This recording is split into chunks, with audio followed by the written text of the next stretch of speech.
Hermanos, Dios les bendiga. Gracias a Dios porque nos permite estar nuevamente unidos a través de este medio para estudiar de la palabra de nuestro Dios. Y vamos a iniciar con una oración como regularmente lo hacemos. Oremos.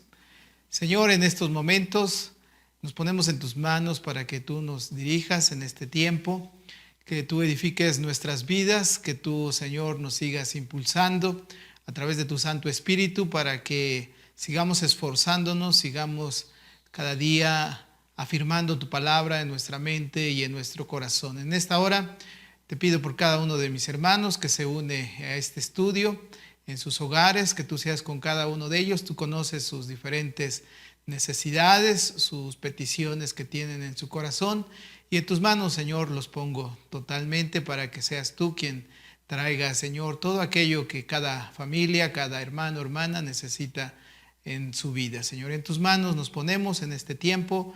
En el nombre de nuestro Señor Jesucristo te lo rogamos humildemente. Amén. Vamos, hermanos, ahora a cantar el himno Vive el Señor, que ustedes lo pueden ver en su pantalla.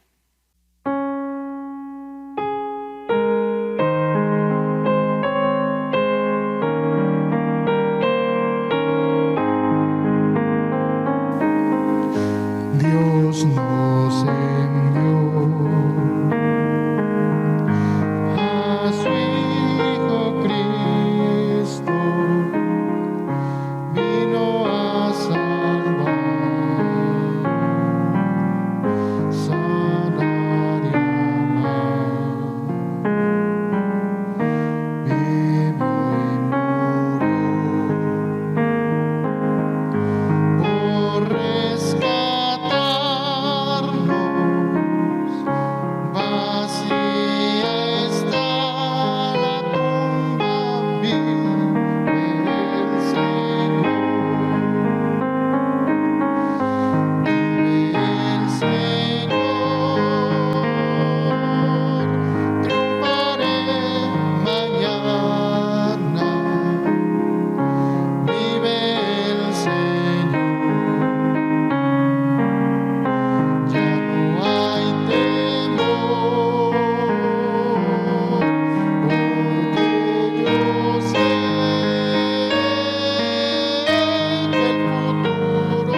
Bien, hermanos, vamos ahora a pasar a reflexionar ya en este capítulo 24, que es el que nos corresponde en este día.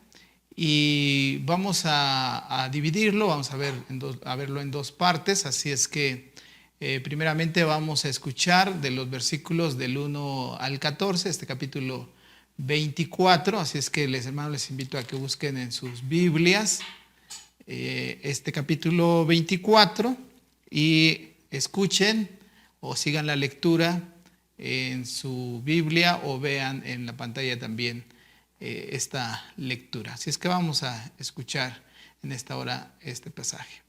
Capítulo 24. Vino a mí palabra de Jehová en el año 9, en el mes 10, a los 10 días del mes, diciendo: Hijo de hombre, escribe la fecha de este día. El rey de Babilonia puso sitio a Jerusalén este mismo día. Y habla por parábola a la casa rebelde y diles: Así ha dicho Jehová el Señor: Pon una olla, ponla y echa también en ella agua. Junta sus piezas de carne en ella, todas buenas piezas, pierna y espalda. Llénala de huesos escogidos. Toma una oveja escogida y también enciende los huesos debajo de ella. Haz que hierva bien, cuece también sus huesos dentro de ella. Pues así ha dicho Jehová el Señor: Ay de la ciudad de sangres, de la olla herrumbrosa, cuya herrumbre no ha sido quitada. Por sus piezas sácala, sin echar suerte sobre ella. Porque su sangre está en medio de ella, sobre una piedra alisada la ha derramado. No la derramó sobre la tierra para que fuese cubierta con polvo. Derramó sobre la tierra para que fuese cubierta con polvo. Habiendo pues hecho subir la ira para hacer venganza, yo pondré su sangre sobre la dura piedra para que no sea cubierta. Por tanto, así ha dicho Jehová el Señor: Ay de la ciudad de sangres. Pues también haré yo gran hoguera, multiplicando la leña y encendiendo el fuego para consumir la carne y hacer la salsa, y los huesos serán quemados. Asentando después la olla vacía sobre sus brasas para que se caldee y se queme su fondo y se funda en ella su suciedad y se consuma su herrumbre. En vano se cansó y no salió de ella su mucha herrumbre. Solo en fuego será su herrumbre consumida. En tu inmunda lujuria padecerás, porque te limpié, y tú no te limpiaste de tu inmundicia. Nunca más te limpiarás, hasta que yo sacie mi ira sobre ti. Yo Jehová he hablado, vendrá y yo lo haré. No me volveré atrás, ni tendré misericordia, ni me arrepentiré. Según tu discordia, ni me arrepentiré. Según tus caminos y tus obras te juzgarán, dice Jehová el Señor. Bien, hermanos, hemos escuchado ya esta primera parte, estos versículos del 1 al 14, que tiene que ver con esta alegoría de la olla hirviente, ¿sí? Así es que, hermanos, tengamos en cuenta esto. Y como ya hemos escuchado, primeramente se comienza con una introducción, los versículos del 1 al 3, la primera parte de este versículo 3.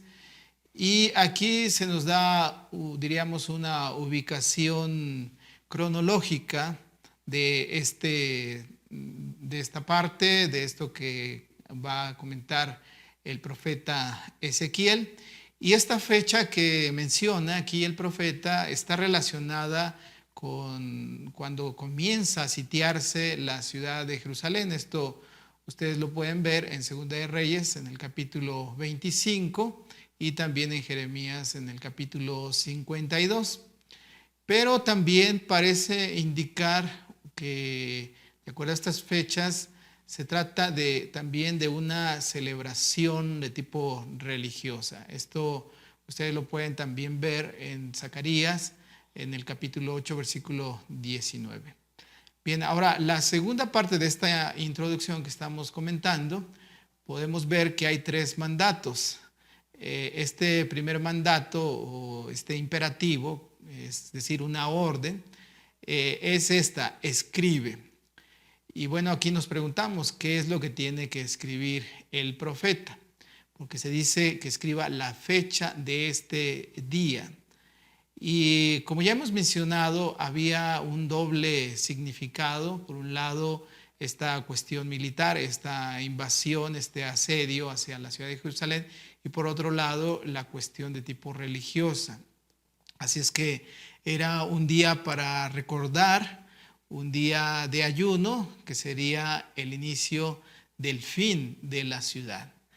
La segunda orden o el segundo imperativo dice que habla por parábola o diríamos también alegoría. Ahí en este versículo 3 se menciona. Literalmente se traduce como proverbio o dicho popular, que el profeta entonces debería de reconstruir y dar un nuevo sentido. Finalmente, el tercer mandato es ahí esto que expresa la palabra diles, que está también en el versículo 3 y que tiene ya en sí el sentido de declarar el mensaje de Dios. Bien, pues después de esta introducción, ahí ya encontramos la descripción de la alegoría, estos versículos del 3 al 5. Y en estos versículos se detalla punto por punto el proceso para preparar una comida.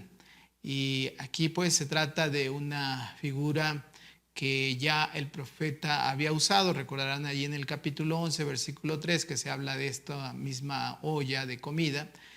Y allí pues el sentido tenía que ver con la esperanza que el pueblo tenía de sentirse seguros en Jerusalén, que era como esa olla que les daba esa protección.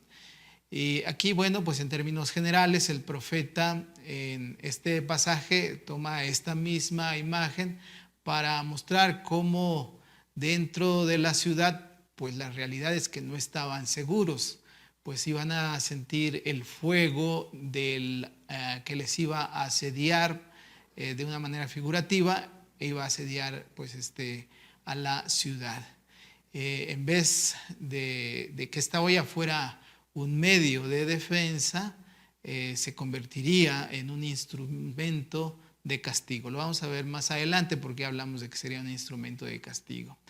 Bien, en la descripción que hemos mencionado ya anteriormente, hay algunos aspectos que es importante que señalemos. En primer lugar, el profeta muestra que los que están en la olla, habla ahí en este capítulo, versículo 4, habla de buenas piezas, de huesos escogidos, y también en el versículo 5 habla de ovejas escogidas.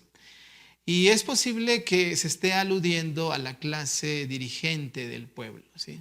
En segundo lugar, presenta el castigo, la destrucción que les llegará, y habla ahí de una expresión que dice enciende los huesos, el versículo 5, que también podría traducirse, de hecho la Biblia Jerusalén lo traduce como cocina hasta los huesos.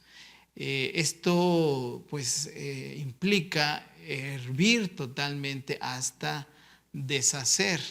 Si es que era, como ya mencionaba hace un momento, esta olla era un instrumento para que sirvieran estos huesos hasta deshacer, al punto de deshacer. Y esto indicaba el nivel de sufrimiento que estaría enfrentando el pueblo. Bien, a partir del versículo 6 cambia la dirección del discurso, de este mensaje. Si en los versículos anteriores que ya hemos visto el propósito era ilustrar, ahora se habla y se aplica directamente a quiénes va este mensaje. Aquí encontramos en los primeros, más bien el primer, como se le llama, ayes, porque dice ay, ahí en el versículo 6, y aquí, bueno, al presentar la ilustración de la olla, el profeta, como decíamos al principio, pues deja que los oyentes interpreten lo que él estaba anunciando. Ahora, con este primer ay que ya mencionaba, pues se agrega una visión totalmente nueva de la interpretación de la alegoría de la olla.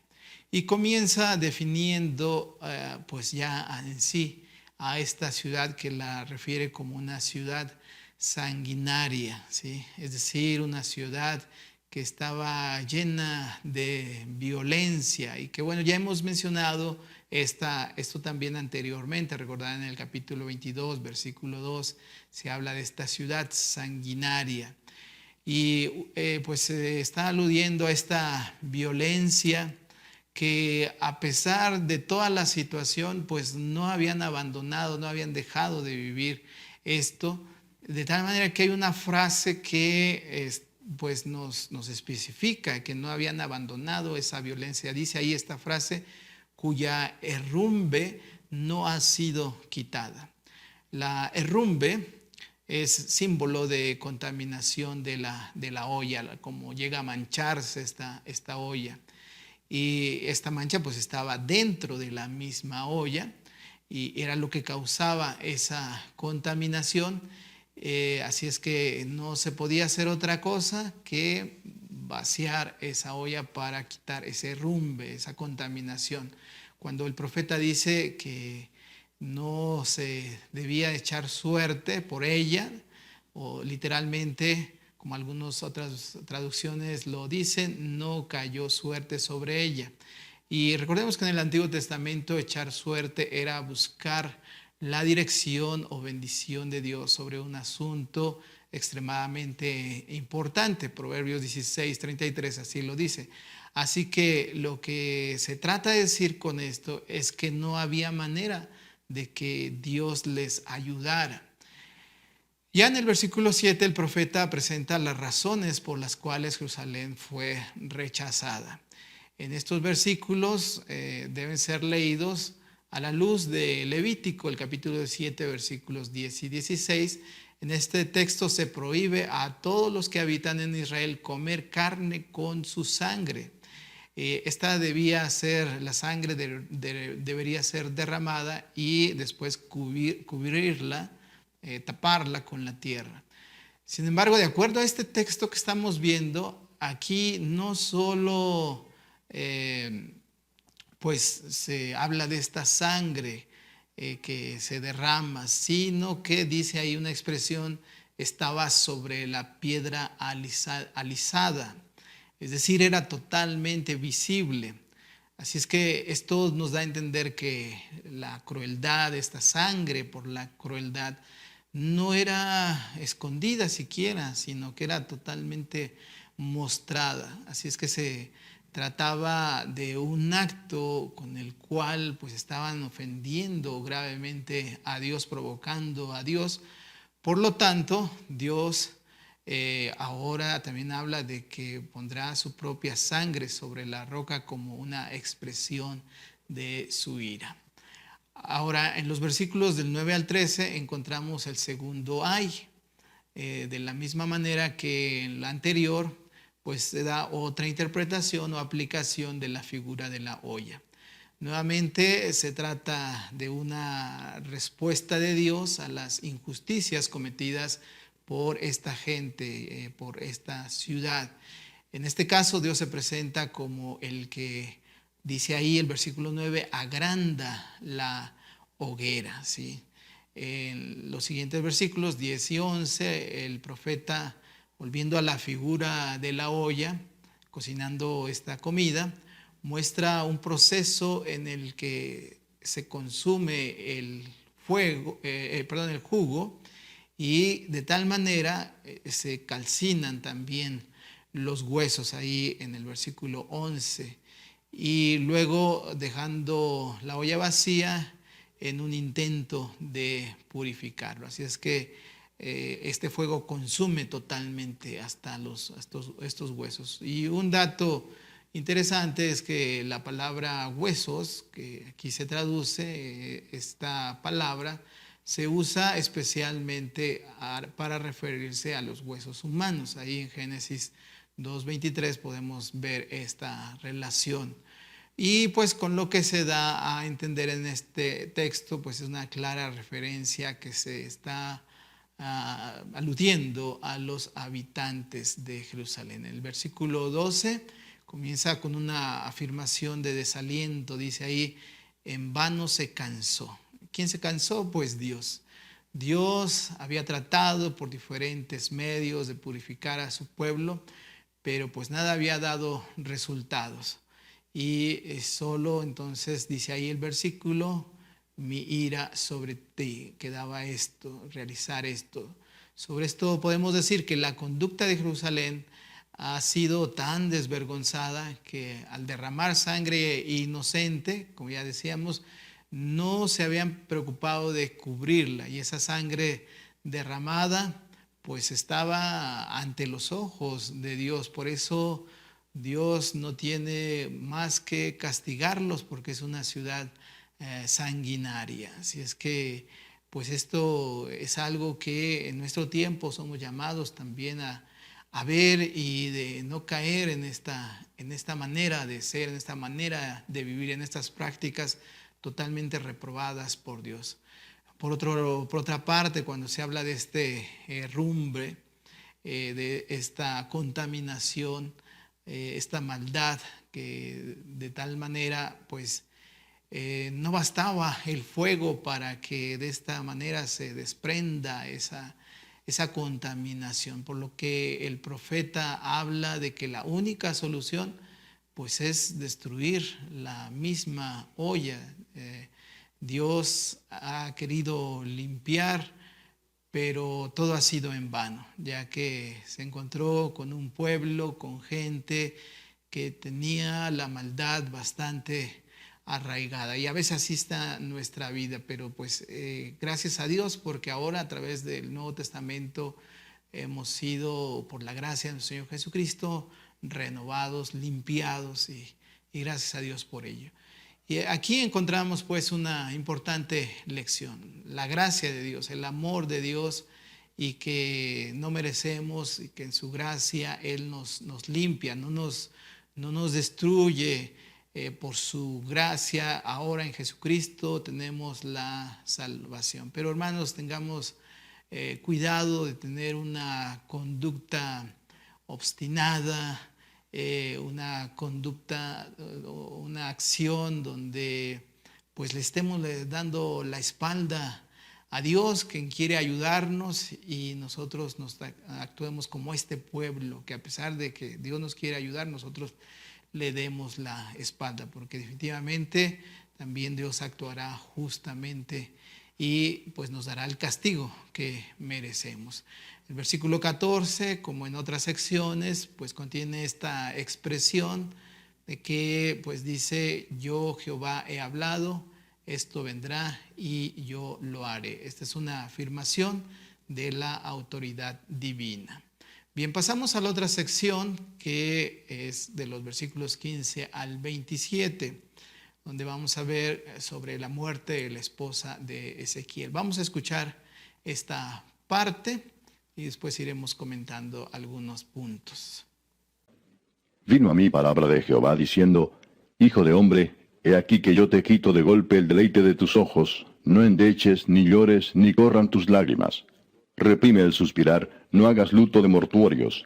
Ata tu turbante sobre ti, y pon tus zapatos en tus pies, y no te cubras con rebozo, ni comas pan de enlutados.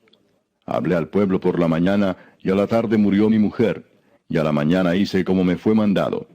Y me dijo el pueblo: ¿no nos enseñarás qué significan para nosotros estas cosas que haces? Y yo les dije: la palabra de Jehová vino a mí diciendo: di a la casa de Israel, así ha dicho Jehová el Señor. He aquí yo profano mi santuario, la gloria de vuestro poderío, el deseo de vuestros ojos y el deleite de vuestra alma, y vuestros hijos y vuestras hijas que dejasteis caerán a espada.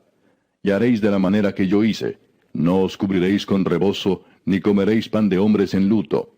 Vuestros turbantes estarán sobre vuestras cabezas de hombres en luto. Vuestros turbantes estarán sobre vuestras cabezas, y vuestros zapatos en vuestros pies. No endecharéis ni lloraréis, sino que os consumiréis a causa de vuestras maldades, y gemiréis unos con otros. Ezequiel pues os será por señal. Según todas las cosas que él hizo, haréis. Cuando esto ocurra, entonces sabréis que yo soy Jehová el Señor. Y tú, hijo de hombre, el día que yo arrebate a ellos su fortaleza, el gozo de su gloria, el deleite de sus ojos, y el anhelo de sus almas, y también sus hijos y sus hijas, ese día vendrá a ti uno que haya escapado para traer las noticias. En aquel día se abrirá tu boca para hablar con el fugitivo, y hablarás, y no estarás más mudo, y les serás por señal, y sabrán que yo soy Jehová.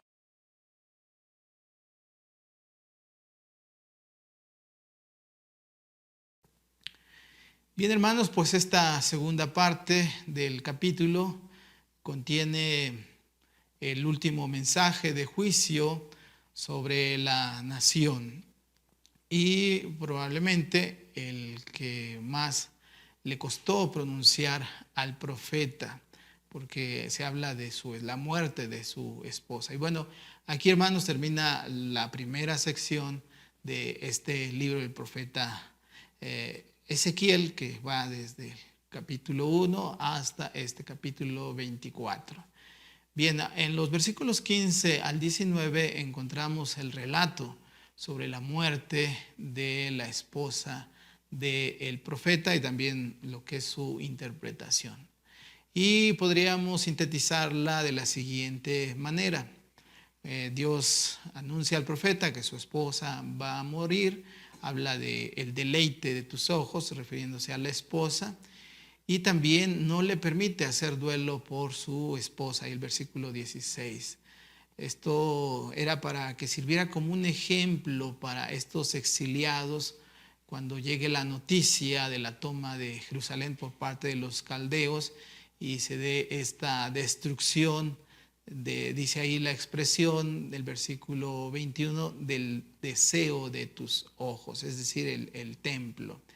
Así es que deberían de abstenerse de todos los signos de duelo, como el descubrir el calzado, el descubrir la cabeza, quitarse el calzado. Esto lo menciona ahí el versículo 17, vamos a verlo también un poco más adelante. Así es que no deberían organizar banquetes funerarios, dice ahí, ni comas pan de enlutados.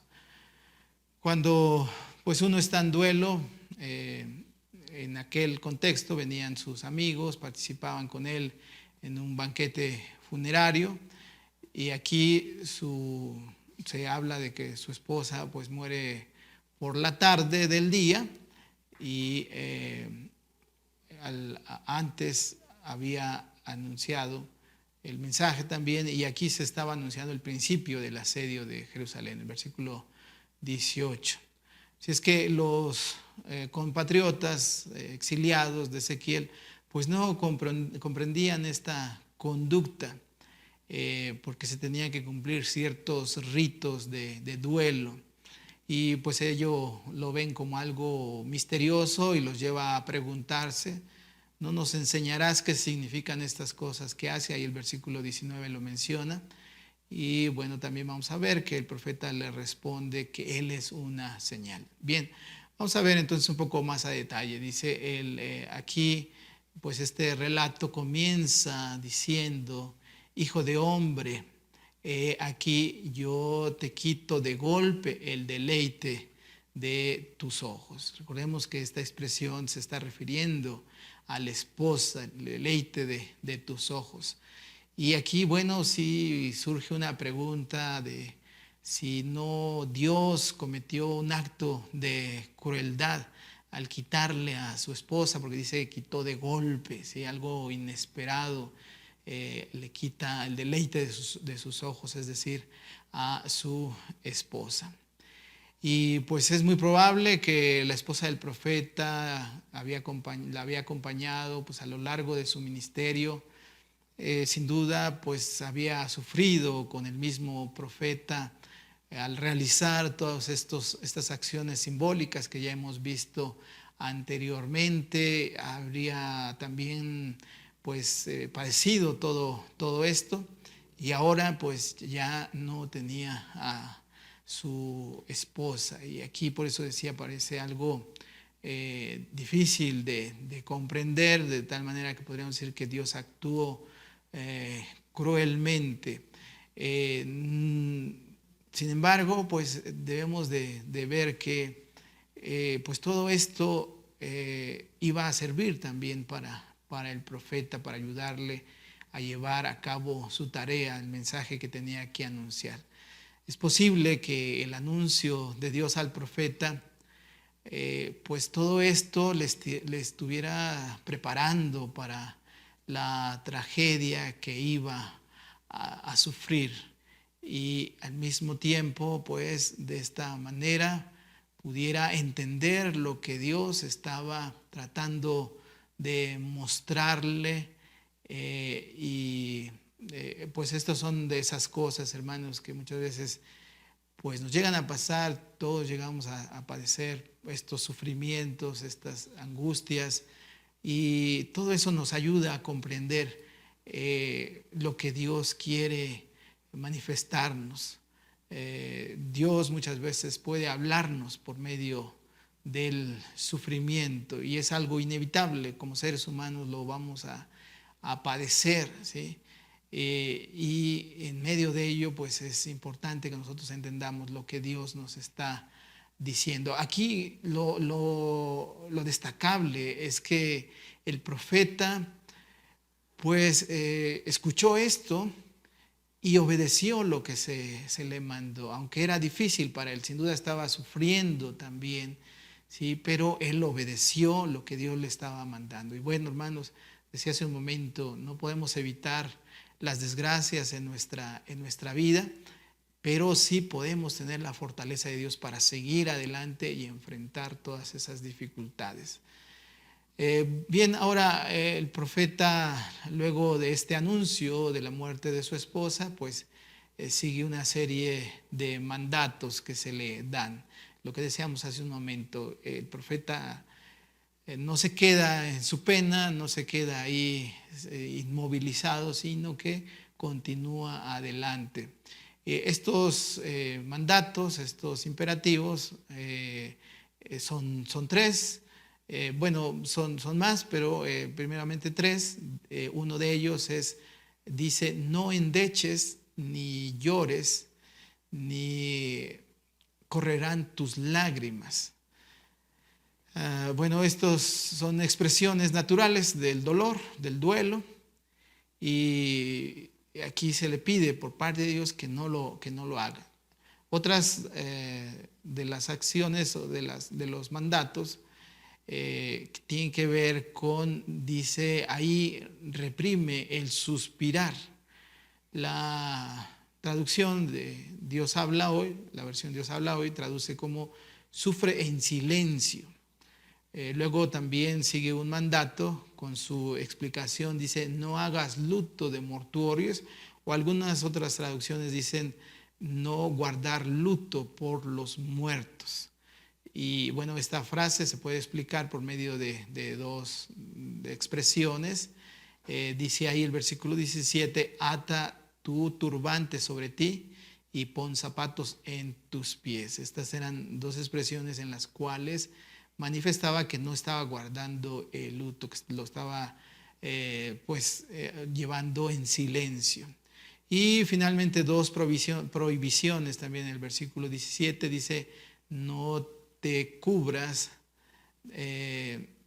con rebozo, ni comas pan de enlutados. Bien, esto pareciera algo muy, muy contradictorio, porque parece que Dios le estaba diciendo al profeta que reprimiera todos sus sentimientos, y esto parece totalmente insano. Pero en realidad Dios no le estaba pidiendo al profeta que reprimiera su sufrimiento, que no sufriera propiamente, ¿sí? Sino que lo que él estaba pidiendo, que él no tuviera expresiones externas de él mismo. Debería sufrir, pero hacerlo en silencio. Y bueno, pues esto pues es algo muy, muy difícil, pero el profeta obedece lo que Dios le estaba mandando. Esto era lo que convenía de conforme al plan que Dios estaba trazando.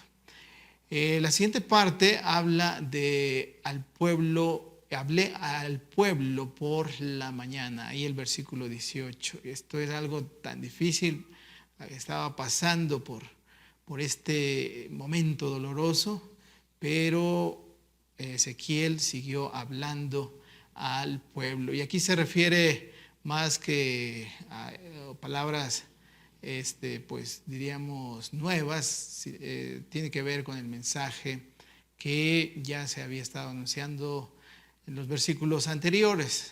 El énfasis está en que tras la muerte de su esposa, de Ezequiel, que fue algo inesperado, sin embargo esa misma mañana ya estaba realizando otras actividades que tenían que ver con el propósito de Dios. A la mañana siguiente puso en práctica lo que Dios le había ordenado.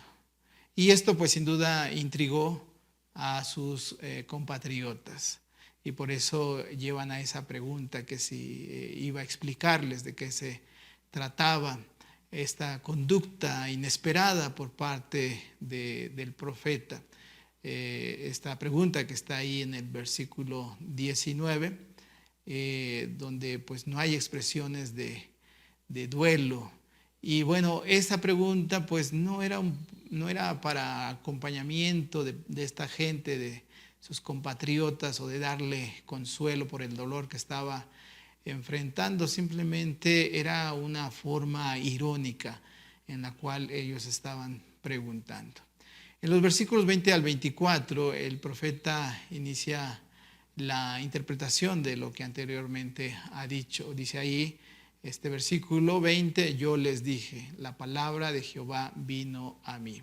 Y bueno, esto indica que se trata de una afirmación de origen divino, no es una reacción personal, sino él anuncia lo que Dios le ha dicho. Y en cuanto a la respuesta del profeta, ahí estos versículos 21 al 24, notemos que el contenido de la misma no es inicialmente explicar su conducta, sino aplicar el sentido de ella a la situación que iba a enfrentar el pueblo. El versículo 21 presenta de manera clara qué era lo que iba a vivir más adelante este pueblo: la caída de Jerusalén, la destrucción del templo y la masacre que implicaba todo ello. La primera afirmación es enfática. Dios mismo sería el que haría las acciones para que pues se realizarían. Al presentar la destrucción del templo, el profeta lo relaciona tanto con Dios como con sus oyentes. Por un lado, para Dios era, dice ahí, mi santuario, es decir, a pesar de las ofensas que ahí se habían cometido, seguía siendo el lugar que él habría elegido, y por lo tanto a Dios mismo le dolería que esto ocurriera, la destrucción de este templo.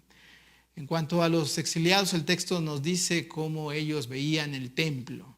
El profeta dice que en primer lugar era la gloria de vuestro poderío. Esta frase pues tiene un doble significado. Por un lado hace pues mención que el pueblo veía el templo desde una perspectiva arquitectónica, pues estaba orgulloso de lo que habían conseguido. Pero cuando habla del poderío, pues está haciendo referencia a esa confianza que tenían en el templo. Y que pues esto tiene también una implicación teológica. Consideraban que el templo pues les daba esa seguridad, ya hemos visto anteriormente. Creían la presencia de Dios estaba ahí, por lo cual el templo les daba esa seguridad. Aquí habla el profeta y dice el deseo de vuestros ojos. Aquí comienza esta aplicación de esta experiencia vivida por el profeta. Lo que la esposa había sido para el profeta, el templo había sido para el pueblo. Estaban enamorados del templo, del edificio en sí. Y pues más que debieran estar enamorados del edificio, pues deberían estar enamorados de la persona que representa ese edificio. A veces así nos llega a pasar, ¿verdad? Nos gusta mucho nuestro templo, pero eso no es lo importante. Lo importante es amar a nuestro Dios, estar enamorado de nuestro Dios, de nuestro Señor Jesucristo. En tercer lugar, el pueblo veía este edificio como el deleite de las almas. Así es que la acción de Dios sobre su propio santuario pues era necesaria, ya que ellos habían cambiado las cosas. En lugar de esperar en Dios, pues ellos estaban esperanzados en el templo. Y bueno, esto nunca nos debe de pasar también a nosotros. El versículo termina diciendo: vuestros hijos que dejasteis caerán a espada. En este caso, deja de lado el aspecto político y religioso para dirigir su atención a un aspecto personal. Ellos tenían en la ciudad seres queridos, hijos, hijas, lo que indicaba que además del dolor de perder esta institución, el templo, también tenían que enfrentar el dolor personal ante la pérdida de sus hijos e hijas. Los versículos 22 al 24 hacen una comparación entre el sufrimiento del profeta y lo que también estaría sufriendo el pueblo. Y él mismo los desafía, dice que deberían de hacer de la misma manera que yo hice. Es decir, el profeta conocía la experiencia del dolor y cómo enfrentarlo. ¿Sí? No era alguien que podía hablarles desde un lugar ajeno a su situación, sino pues él había sufrido también la muerte de su esposa y les dice que deberían hacer lo mismo que él hacía, y de esta manera enfrentar esa situación difícil. Aquí hay tres expresiones que debemos considerar. La primera es que concluye el versículo 23 con: os consumirá a causa de vuestra maldad y gemiréis unos a otros. La segunda es que Ezequiel, como ya decíamos anteriormente, será señal, ¿sí? Muestra que este siervo de Dios es señal en sí mismo. No solo el mensaje que pronunciaba, sino que al llevar a cabo esto, implicaba que por llevar este mensaje tenía que pagar un precio pues muy costoso. Y la tercera dice: cuando esto ocurra, entonces sabréis finalmente. El texto termina diciendo: el cumplimiento debería llevarlos a reconocer el poder de Dios. El final, los versículos 25 al 27, contienen la presentación de una nueva proyección del ministerio de Ezequiel. Una vez que se cumpla lo que Dios acababa de anticipar y que eso se hiciere conocido, en aquel día se abrirá la boca, dice el texto. Eso quiere decir que había terminado una etapa o un enfoque del ministerio del profeta. Bien, hermanos, pues en estos capítulos el profeta había estado desafiando, confrontando las esperanzas del pueblo que tenían en su ciudad, en el templo. Ellos habían abandonado su confianza en Dios por sus logros humanos. Así es que pues no había otra salida sino la destrucción de la ciudad y del templo, para que de esta manera volvieran nuevamente a confiar en Dios, quitarle eso en aquellos estaban confiando. Y hermanos, pues aquí también está esta lección. Tengamos cuidado de que estemos confiando en otras cosas, porque Dios también nos lo va a quitar, así como le sucedió a este pueblo. Confiaban en la ciudad, en el templo, y para que pudieran regresar a confiar en Dios, les tuvo que quitar esto que era tan especial para ellos. De esta manera Dios busca que su pueblo pues comenzara nuevamente a fortalecerse en su fe en Él. Y por eso también aquí pues hablamos de un nuevo momento del ministerio de Ezequiel, que ahora se seguirá mostrando la soberanía de Dios sobre todo, y de esta manera también el profeta renovara su experiencia y siguiera adelante en su ministerio. A veces, hermanos, el ser renovados en nuestra experiencia y seguir adelante en nuestro ministerio, pues esto resulta ser muy doloroso. Para Ezequiel fue perder a su esposa, pero esto tuvo un sentido también, el de que renovara su comunión, su fidelidad, su confianza en Dios y siguiera adelante en su ministerio. Así es que, hermanos, cuando pasamos por esos momentos difíciles, tengamos muy presente: Dios quiere renovar nuestra fe, quiere renovarnos, quiere renovar nuestra experiencia de mayor confianza en Él. Hermanos, vamos a tener una oración para terminar.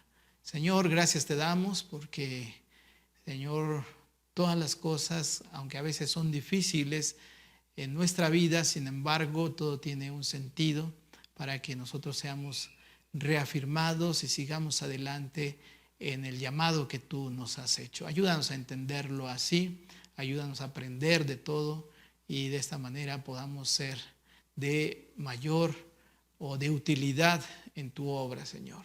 En tus manos nos ponemos, en el nombre de nuestro Señor Jesucristo. Amén. Bien, hermanos, vamos ahora a tener el momento de las ofrendas y diezmos. Ustedes pueden ver en su pantalla, vamos a decir esta oración. De esta manera nos preparamos para presentar nuestras ofrendas.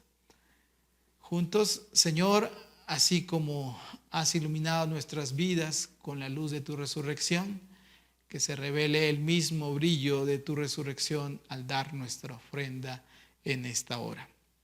Cantemos el himno Bendice nuestra ofrenda mientras recogemos nuestras ofrendas.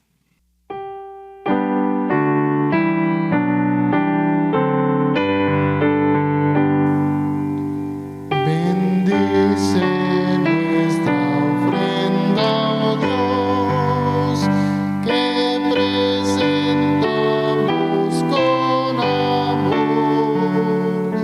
Es prueba fiel de gratitud por tu bondad en plenitud.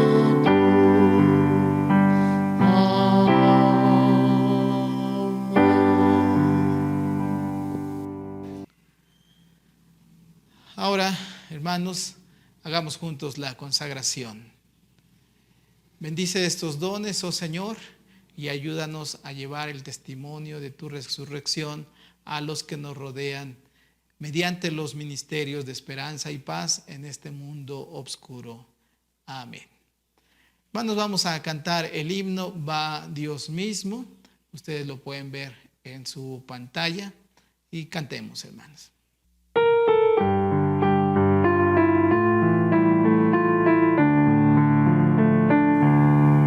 Cuando el pobre nada tiene y aún reparte,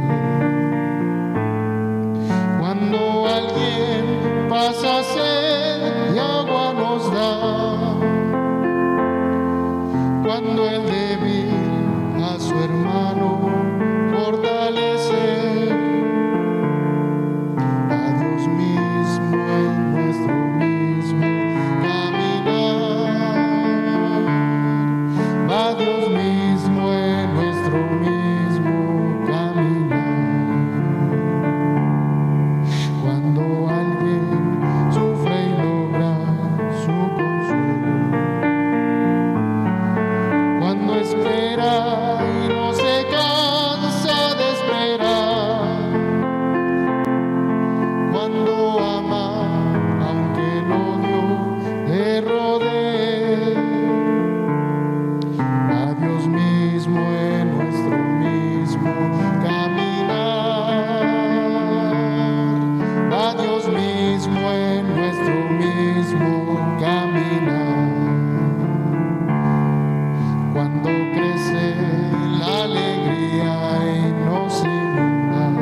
Vamos a terminar con una oración, hermanos, nuestro estudio.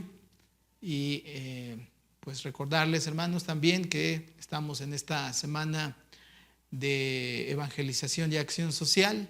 Así es que, hermanos, pues sigamos llevando a cabo esta tarea de compartir el evangelio. Como decía hace un momento, aunque a veces es difícil por las diferentes pruebas que estamos pasando, pero que cumplamos el llamado que Dios nos hace, el mandato que Dios nos ha dado de compartir el evangelio. Así es que les invitamos a que así lo puedan hacer y les invitamos a la reunión de mañana que es de oración, ayuno y oración. Vamos a terminar con una oración. Bendito Padre Celestial, gracias te damos por este tiempo en el cual nos permite, Señor, seguir creciendo en tu palabra. Que tu palabra, Señor, la sigamos meditando y sobre todo lo sigamos aplicando en nuestra vida. En tus manos nos ponemos, en el precioso nombre de nuestro Señor Jesucristo, te lo rogamos humildemente. Amén. Dios les bendiga, hermanos.